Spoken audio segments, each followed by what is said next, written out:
징크스는 과학인가 싶고 18위 공개합니다. 히트곡의 비밀은 모모 징크스? 완벽한 가창력은 물론 작사, 작곡 능력까지 겸비한 최고의 싱어송라이터 아이유. 그런데 신곡만 냈다 하면 음원 차트 1위를 차지하는 음원 깡패 아이유 씨에게도 뜻밖의 징크스가 있다고 합니다.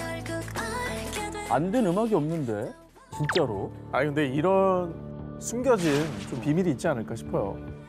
데뷔 후 처음으로 음악방송 1위를 안겨준 잔소리. 잔소리 세 글자. 또 아이유 씨를 국민 여동생으로 등극시켜준 히트곡 좋은 날. 잘 됐는데 이거? 아하. 그리고 음악방송에서 10번이나 1위를 차지한 메가 히트곡 너랑 나까지.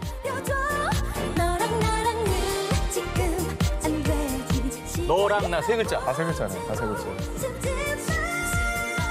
아이유 씨의 히트곡들은 전부 세 글자. 그리고 그녀의 트레이드마크 역시 폭풍 3단 고음이죠. 아이유 씨와 숫자 3은 때려야 뗄 수 없는 흥행 징크스 그 자체입니다. 그러니까 3과 연관이 있군요. 팔레트. 우와. 자, 이거에 대해서요. 아이유 씨는 2013년 정규 3집 타이틀곡 또 세 글자죠. 분홍신으로 컴백할 당시에 세 글자, 그게 저희 스태프들 사이에서는 징크스예요. 지금까지 세 글자가 다 잘 됐기 때문에 또 세 글자 곡이네요. 본인 스스로도 징크스를 인정한 건 물론 분홍신 이후에 소격동, 스물셋, 밤편지, 팔레트, 블루밍 이렇게 아이유 씨의 히트곡에는 유독 세 글자 제목의 곡이 많았습니다. 이 정도면 숫자 3과 아이유는 운명 아니겠습니까? 그러네, 진짜. 자, 그리고요. 내 이름은 이효리, 거꾸로 해도 이효리. 이 가요계 대표 걸크러쉬 이효리 씨에게도 딱 하나 두려운 징크스가 있다고 합니다. 다크 섹시를 선보였던 2006년 2집 타이틀곡 개차. 그리고 2010년 파격적인 스타일로 센세이션을 안겨준 4집 치티치티 뱅뱅. 발표 당시 큰 화제를 모으며 음악방송 1위를 차지하기도 했습니다. 그런데 바로 이 두 곡이 실린 2집, 4집 앨범으로 활동할 때 이효리 씨는 표절 논란에 휩싸입니다. 직접 사과의 뜻을 전하며 활동 중단을 선언합니다. 잘 안 되고 되고가 아니고 논란이 있었다. 근데 지금 뭐 부캐 린다지도 너무 잘 됐잖아요. 천호 캐릭터가 너무 매력 있고. 영실상도 한국 가요계 이제 레전드 아닙니까? 그리고 뭐 영원한 아이콘이죠. 네. 숫자에 웃고 울었지만 대한민국을 대표하는 멋진 두 톱 가수들. 징크스 따위는 아그작아그작 씹어먹으며 앞으로도 멋진 앨범으로 우리들을 행복하게 해주리라 믿습니다. 징크스는 과학인가 싶고 6위를 공개합니다.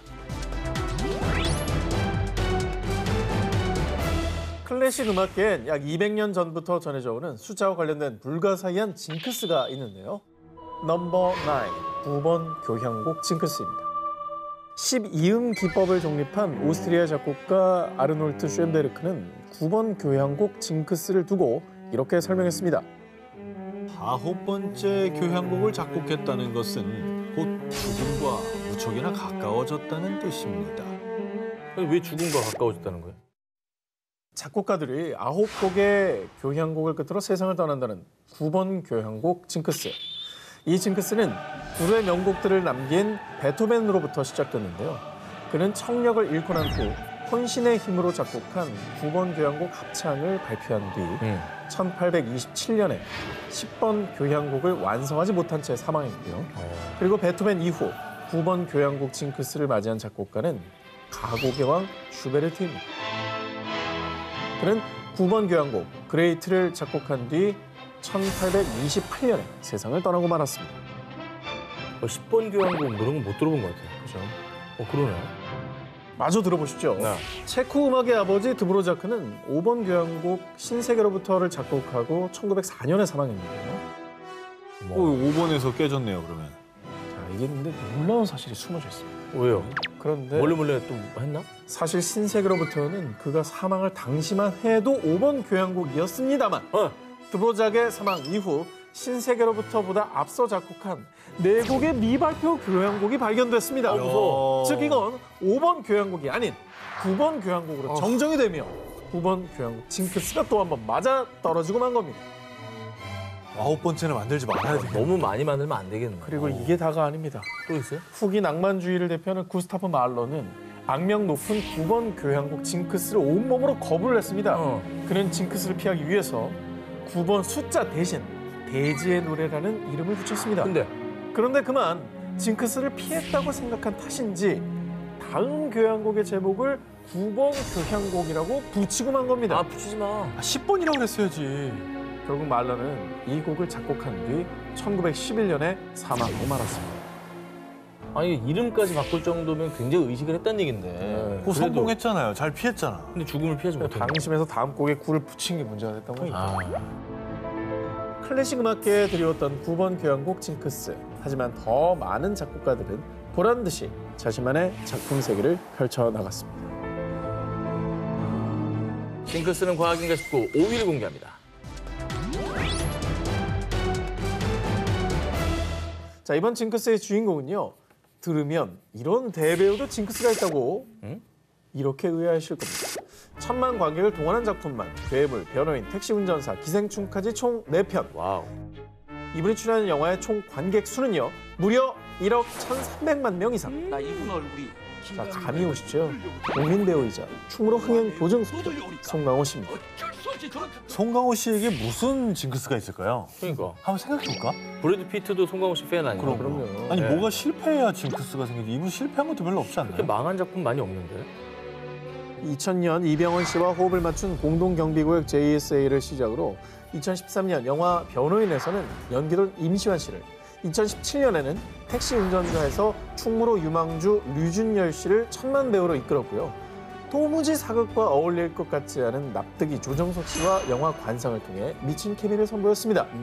그런데 그 누구와도 찰떡 케미를 보여줄 것 같은 송강호 씨지만요. 그가 여전히 깨지 못한 흥행 징크스가 있었으니 2007년 개봉한 영화 미리야. 대배우 송강호 씨 옆에 대배우 전도연. 이 두 연기신의 만남으로 큰 기대를 모았었는데요. 그러나 당시 누적 관객 수는 약 170만 명으로 기대에 미치지 못한 성적을 거뒀습니다. 그러니까 작품성, 연기력 모두 인정을 받았는데 흥행 부분에서는 당초에 기대를 못 미쳤나 봐요. 자, 송강호 씨는요. 여자 배우와 투탑 주연을 맡은 영화는 유독 흥행에 약하다라는 징크스가 있습니다. 자, 2011년 송강호 씨는요. 시트콤 지붕 뚫고 하이킥으로 스타덤에 오르며 충무로 기대주로 떠오른 신세경 씨와 영화 푸른 소금으로 호흡을 맞추었는데요. 맞아. 그러나 약 77만 명의 관객을 모으는 데 그쳤고요. 또 1년 뒤 2012년에는 3년 만에 스크린에 복귀하며 기대를 모은 배우 이나영 씨와 함께한 영화 하울링이 개봉. 하지만 이 영화 역시 관객 수 약 161만 명으로 기대 이하의 성적을 거두고 말았습니다. 진짜 다 여자 투톱이었네. 야, 투톱이면 안 되나? 자, 그런데 송강호 씨에게는요. 본인에게는 다소 안타깝지만 결과적으로는 기분 좋은 징크스가 또 있습니다. 송강호 씨가 출연하는 영화가 칸 영화제에 노미네이트 될 때마다 수상을 한다는 건데요. 2007년 미량으로 전도연 씨가 여우주연상을, 2009년 박지로, 박찬욱 감독이 심사위원상을 수상, 또 2019년에는 영화 기생충이 황금종려상을 품에 안았습니다. 본인이 아니라 옆에 있는 분을 또 이렇게 다 서포트라는 식으로. 서포트를 했네. 깐에서. 그가 자신의 필모그래피에 또 어떤 새로운 공식을 만들어낼지 기대해보도록 하겠습니다. 계획이 다 있구나.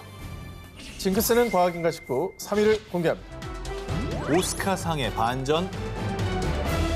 미국에서 가장 권위 있는 영화 시상식으로 올해 제93회를 맞는 아카데미 시상식.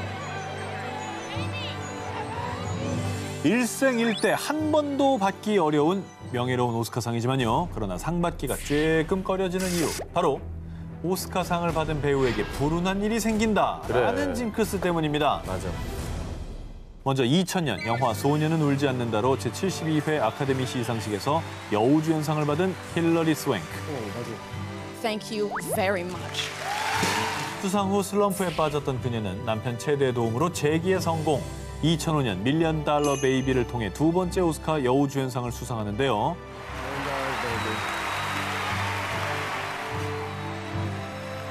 Chad, you're my everything. Thank you for your support. It means the world. 달콤한 수상 소감으로 자신의 곁을 지켜준 남편에게 고마움을 전한 그녀. 그런데 1년 뒤인 2006년 스웸크는 돌연 이혼을 발표. 1년 만에? 많은 팬들에게 충격을 안겨줬습니다.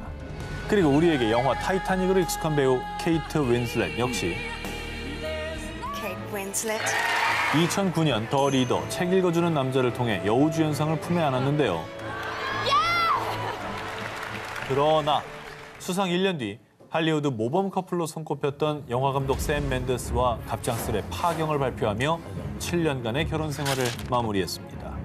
그 외에도 리즈 위더스푼, 샌드라 블록, 줄리아 로버츠, 기네스 펠트로, 샤를리즈 테론까지 이들은 영광스러운 오스카상을 품에 안은 대신 사랑하는 사람과 결별하는 아픔을 겪어야 했는데요. 트로피 때문은 아니겠지만 좀 기분 이상하다. 한두 명도 아니고. 그런데 말입니다. 불운을 몰고 오는 오스카상 징크스는 이별만 있는 게 아닙니다. 영화 위대한 지그펠드와 대지로 여우주연상을 연속으로 수상한 당대 최고의 배우 루이제 라이너. 그러나 이후 출연한 영화들이 잇따라 흥행 실패. 결국 배우 경력까지 단절되며 오스카상 징크스의 피해자가 됐고요. 또 2002년 영화 몬스터볼로 흑인 최초 아카데미 여우주연상의 영예를 차지한 할베리. 그러나 수상의 영예도 잠시, 이후 고티카, 캐두먼 등이 폭망하면서 연기 인생의 내리막길을 경험했는데요. 와. 2017년 흥행작 킹스맨2에 출연했지만 그녀는 주연에서 조연이 된 뒤였죠. 아, 그러네. 조연이었네, 거기서. 동점 찍었는데 어쩜... 와. 근데 우리나라에서도 시상식 관련 그 이슈가 있잖아요. 모 방송국의 연예 대상을 받으면 내리막길을 걷는다. 저 MBC였어요. 네. 아니 그래서 K상 대상은 안 받으시는 겁니까? 줘야만 있지 않겠습니까? 뭐 제가 아, 그럼- 달라 그러면 줍니까? 징크스 있는데 이거 주문 받을 거예요? 아니 근데 이 받죠. 모든 상이 네. 엄청난 영광이잖아. 아, 사실. 그럼. 감사히 받죠. 그럼 무조건 받아야지. 받고 이제 계속 구술을 해야죠. 구술을 해야죠. 제발 좀. 자, 이제 쫀득쫀득해지네요. 네. 두 분 오랜만에 남았는데. 또 대결 구도가. 자, 그럼 이제 오 기자가 좀 치고 나가야 됩니다. 아시겠죠? 자, 오늘 동점 갑니다. 1위 후보 헤드라인을 공개해 주세요.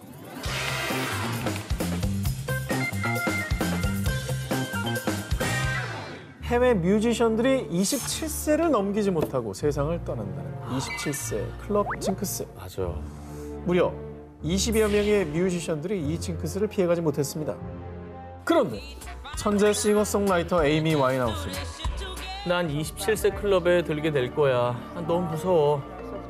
이 징크스 때문에 평소에도 유독 두려움에 떨었습니다. 아이고. 결국 안타깝게도 2011년 27세의 나이로 사망. 아니 근데 두려워했었어요.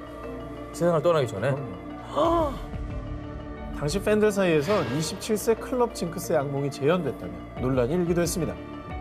에이미 와인하우스를 두려움에 떨게 한 27세 클럽 징크스는요. 지금으로부터 83년 전인 1938년 27세 의문의 죽음을 맞이한 블루스의 제왕 로버트 존슨으로부터 시작됐습니다. 이후 1969년엔 영국의 전설적인 락밴드죠. 롤링스톤즈의 초대 리더 브라이언 존스. 또 1970년엔 전설적인 기타리스트 지미 핸드릭스가, 그리고 1971년엔 노래하는 시인 락밴드 도어스의 짐 모리슨까지 27세의 나이로 사망했고요. 다 27이야? 어머. 뿐만 아니라 1994년에 90년대를 풍미한 락밴드 너바나의 커트 코베인까지 27세의 클럽 징크스를 피해갈 수 없었습니다. 와, 저 대학교 1학년 때인데 커트 코베인의 죽음은 진짜 충격적이었거든요. 그리고 커트 코베인의 죽음을 계기로 팬들 사이에서 27세 클럽 징크스는 지금까지도 피해야 할 징크스로 악명을 떨치게 됐습니다. 근데 이게 한 3명만 돼도 놀라운데 너무 많은데요. 너무 많고 다들 너무 탑이에요. 징크스는 과학인가 싶고 15위 공개합니다. 천재 물리학자가 외면당한 이유. 이성적 판단과 객관적 실험에 따른 결과로 모든 걸 증명하는 과학계.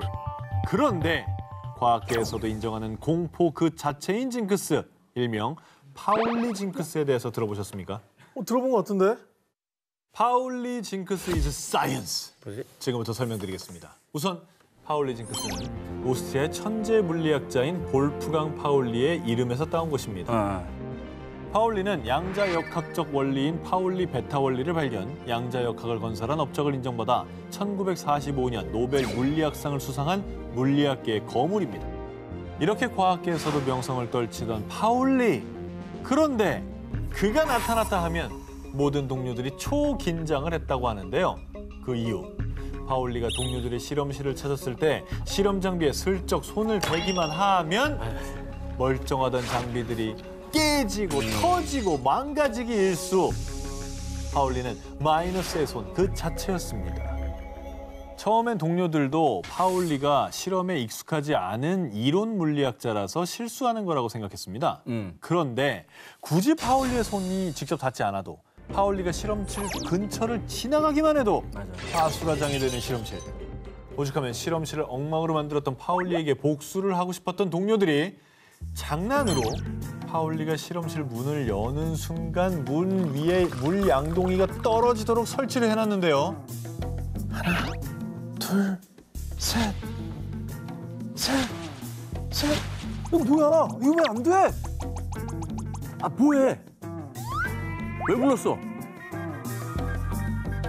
와, 이 같은 일이 계속 반복되자 과학계에서는 파울리를 파괴의 신으로 인정, 파울리 효과, 파울리 징크스라고 불렀고요. 심지어 과학계에서 파울리 징크스를 진짜 진지하게 받아들인 사례가 있습니다. 1940년대 인류 최초의 원자폭탄 개발을 위해서 극비리의 맨하튼 프로젝트를 진행하는데 당대 최고의 물리학자들이 이 프로젝트에 참여했고요. 파울리는 자신이 발견한 파울리 베타 원리로 원자 구조론을 밝히는 데 공헌한 만큼 많은 과학자들이 그를 프로젝트에 추천했습니다. 하지만 어떤 일인지 맨하튼 프로젝트에서 제외된 파울리. 망칠까 봐? 맨하튼 프로젝트는 핵폭탄이잖아요. 아니 그러니까 잘못돼봐. 세계 멸망시킬까 봐? 아니 연구실에서 터질 수도 있지. 아 그래. 흔적이 안 남을 수 있겠네. 그렇습니다. 맨해튼 프로젝트 참여자로 파울리가 거론되자 파울리 징크스를 믿는 사람들이 파울리의 프로젝트 참여를 극구 반대한 겁니다. 근데 저기는 저 징크스를 안 믿는 사람도 일단은 부르지 말라고 했을 것 같아. 일단은 여기는. 과학계에서도 인정하는 파울리 징크스. 파울리는 정녕 파괴의 신이었던 걸까요? 자, 이번 특종의 주인공입니다. 어마무시한 징크스를 몰고 오는 대통령을 소개해드립니다. 일명 독재자의 최후를 알리는 저승사자라 불리는 그의 정체. 바로 미국의 제39대 대통령이자 2002년 노벨 평화상이 빛나는 지미 카터 전 대통령입니다. 근데 이 사람이 왜 독재자 저승사자죠?